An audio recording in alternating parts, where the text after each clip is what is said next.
ಕರ್ನಾಟಕ ರಾಜ್ಯದ ಜನಚಳವಳಿಗಳ ಪರವಾಗಿ ತನ್ನ ಜೀವನವನ್ನೇ ಮುಡುಪಾಗಿರ್ತಕ್ಕಂಥ ಜಿ ವಿ ಶ್ರೀರಾಮರೆಡ್ಡಿ ಅವರ ಜನ್ಮದಿನಾಚರಣೆ.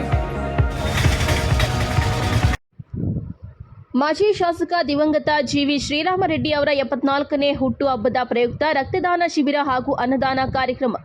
ಮಾಜಿ ಶಾಸಕ ದಿವಂಗತ ಜಿವಿ ಶ್ರೀರಾಮರೆಡ್ಡಿ ಅವರ 74ನೇ ಹುಟ್ಟುಹಬ್ಬದ ಪ್ರಯುಕ್ತ ಡಿವೈಎಫ್ಐ ರೆಡ್ ಕ್ರಾಸ್ ಸಂಸ್ಥೆ ಹಾಗೂ ಜಿವಿ ಶ್ರೀರಾಮರೆಡ್ಡಿ ಅಭಿಮಾನಿಗಳು ಸಹಕಾರದೊಂದಿಗೆ ಪಟ್ಟಣದ ಸರ್ಕಾರಿ ಆಸ್ಪತ್ರೆಯಲ್ಲಿ ಏರ್ಪಡಿಸಲಾಗಿದ್ದ ರಕ್ತದಾನ ಶಿಬಿರದಲ್ಲಿ ಜಿವಿಎಸ್ ಅವರ ಅಭಿಮಾನಿಗಳು ಬೆಂಬಲಿಗರು ಸ್ವಯಂ ಪ್ರೇರಿತವಾಗಿ ರಕ್ತದಾನ ಮಾಡುವ ಮೂಲಕ ಸರಳವಾಗಿ ಜಿವಿಎಸ್ ಅವರ 74ನೇ ಹುಟ್ಟುಹಬ್ಬವನ್ನು ಆಚರಿಸಿದ್ದಾರೆ. ಈ ಸಂದರ್ಭದಲ್ಲಿ ಸಿಪಿಐಎಂ ಮುಖಂಡ ಎಂಪಿ ಮುನಿವೆಂಕಟಪ್ಪ ಮಾತನಾಡಿ, ಮಾಜಿ ಶಾಸಕ ದಿವಂಗತ ಜಿವಿ ಶ್ರೀರಾಮರೆಡ್ಡಿ ಅವರು ಬಾಗೇಪಲ್ಲಿ ವಿಧಾನಸಭಾ ಕ್ಷೇತ್ರವನ್ನು ಅಭಿವೃದ್ಧಿಪಡಿಸುವಲ್ಲಿ ಪ್ರಮುಖ ಪಾತ್ರ ವಹಿಸಿದ್ದಲ್ಲದೆ ಕಾರ್ಮಿಕರ, ಕೃಷಿಕರ, ರೈತರ, ಕೂಲಿಕಾರರ ಹಾಗೂ ಬಡಜನರ ಪರ ಧ್ವನಿಯಾಗಿದ್ದರು. ಇವರು ಹೋರಾಟಗಳ ಮೂಲಕ ಕ್ಷೇತ್ರದ ಎಲ್ಲ ವರ್ಗಗಳ ಜನರ ಅಭಿವೃದ್ಧಿಗಾಗಿ ತಮ್ಮ ಇಡೀ ಜೀವನವನ್ನೇ ಮುಡುಪಾಗಿಟ್ಟಿದ್ರು. ಇಂತಹ ಧೀಮಂತ ನಾಯಕ ಮತ್ತೆ ಹುಟ್ಟಿ ಬರಬೇಕಾದ ಅಗತ್ಯವಿದೆ ಎಂದು ಅಭಿಪ್ರಾಯ ವ್ಯಕ್ತಪಡಿಸಿದ್ದಾರೆ. ಈ ಸಂದರ್ಭದಲ್ಲಿ AG Sudhakar, Channarayappa, DT Muniswamy, Valmiki, Ashwathappa, G Krishnappa, Harish ಹಾಗೂ ಜಿವಿ ಶ್ರೀರಾಮರೆಡ್ಡಿ ಅಭಿಮಾನಿಗಳು ಉಪಸ್ಥಿತರಿದ್ದರು.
ಈ ದಿನ ಮೇ 25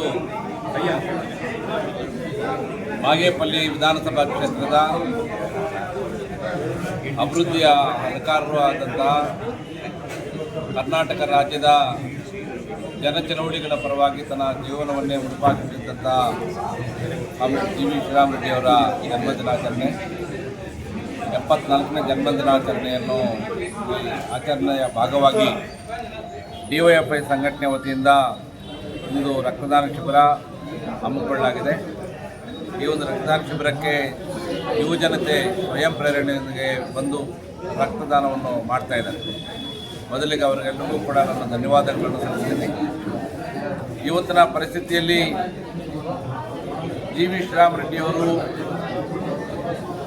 ಸಿಪಿಎಂ ನಾಯಕರಾಗಿ, ಮಾರ್ಕ್ಸ್ವಾದಿ ಚಿಂತಕರಾಗಿ ಅತ್ಯಂತ ಬರಡು ಪ್ರದೇಶವಾಗಿರ್ತಕ್ಕಂಥ ಬಾಗೇಪಲ್ಲಿ ವಿಧಾನಸಭಾ ಕ್ಷೇತ್ರವನ್ನು ಅಭಿವೃದ್ಧಿ ಪಥದಲ್ಲಿ ಹೇಗೆ ಕೊಂಡೊಯ್ದರು, ಆ ಅಭಿವೃದ್ಧಿ ಪಥದಲ್ಲಿ ಕೊಂಡೊಯ್ಯಲಿಕ್ಕೆ ಸಹಾಯಹಸ್ತವಾಗಿ ಕೆಲಸ ಮಾಡಿರ್ತಕ್ಕಂಥ ಡಿವೈಎಫ್ ಇರ್ಬೋದು, ಎಸ್ಎಫ್ಐ ಇರ್ಬೋದು, ಕರ್ನಾಟಕ ಪ್ರಾಂತ ರೈತ ಸಂಘ ಇರ್ಬೋದು, ಕರ್ನಾಟಕ ಪ್ರಾಂತ ಕೂಲಿಕಾರರ ಸಂಘ ಇರ್ಬೋದು, ಎಲ್ಲ ಪ್ರಗತಿಪರ ಸಂಘಟನೆಗಳ ಒಂದು ಬಲಿಷ್ಠತೆ ಇವತ್ತು ಅವಶ್ಯಕತೆ ಇದೆ. ಅವರ ಆಶಯದ ಭಾಗವಾಗಿ ದುಡಿಯುವ ಜನರನ್ನು ಆಯ್ಕೆಗೊಳಿಸ್ತಕ್ಕಂಥ ಕೆಲಸವನ್ನು ನಾವು ಮಾಡಬೇಕಾಗಿದೆ. ಹುಟ್ಟುಹಬ್ಬದ ಭಾಗವಾಗಿ ಅವರ ಆಶೆಯನ್ನು ಈಡೇರಿಸುವ ಕೆಲಸವನ್ನು ಸಿಪಿಎಂ ಪಕ್ಷ ಮತ್ತು ಅದರ ಸಾಮೂಹಿಕ ವರ್ಗ ಸಂಘಟನೆಗಳು ಮುಂದೆ ಜನರ ಮಧ್ಯೆ ಹೋಗಿ ಬಲಿಷ್ಠ ಚಳುವಳಿಯನ್ನು ನಾವು ರೂಪಿಸ್ತೇವೆ. ಸರ್, ಅವರು ಅಮರರಾಗಿದ್ದರೂ ಕೂಡ ಅವರ ಜನಪ್ರಿಯತೆ ಇನ್ನೂ ತಗ್ಗಿಲ್ಲ. ಏನು ಸರ್ ಕಾರಣ?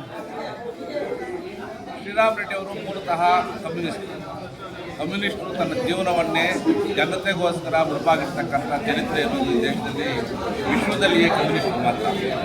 ಶ್ರೀರಾಮರೆಡ್ಡಿಯವರು ಅಷ್ಟೇ ಬಾಗೇಪಲ್ಲಿ ವಿಧಾನಸಭಾ ಕ್ಷೇತ್ರದಲ್ಲಿ ಸುಮಾರು 34 ವರ್ಷಗಳ ಅವರ ಜೀವನ ಏನು ಮಾಡಿದ್ದಾರೆ, ಅವರು ಜನರೊಂದಿಗೆ ಬೆರೆತು ಅವರ ಕಷ್ಟ ಸುಖಗಳಿಗಾಗಿ ಅವರೊಂದಿಗೆ ಇಡೀ ಅವರ ಜೀವನವನ್ನೇ ಮುಡುಪಾಗಿಟ್ಟು ಕೆಲಸ ಮಾಡಿರೋದ ಪರಿಣಾಮ ಎರಡನೇದಾಗಿ ಈ ಒಂದು ಕ್ಷೇತ್ರ ಅಭಿವೃದ್ಧಿಯಾಗಿರೋದು ಬಡವರಿಗೂ ಎಲ್ಲರಿಗೂ ಕೂಡ ಮೂಲಭೂತ ಸೌಲಭ್ಯಗಳನ್ನು ತಲುಪಿಸ್ತಕ್ಕಂಥ ಅಭಿವೃದ್ಧಿ ಪಥದಲ್ಲಿ ತಗೊಂಡೋಗ್ಲಿಕ್ಕೆ ಆಗಿರ್ತಕ್ಕಂಥ ವಿಧಾನ ಕಾಮನಹಳ್ಳಿ GVS ಆಗಿರ್ತಕ್ಕಂಥ ಒಂದು ಅಡಿಪಾಯ.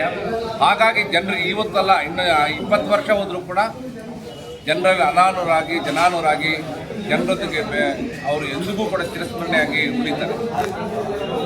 ಧನ್ಯವಾದ.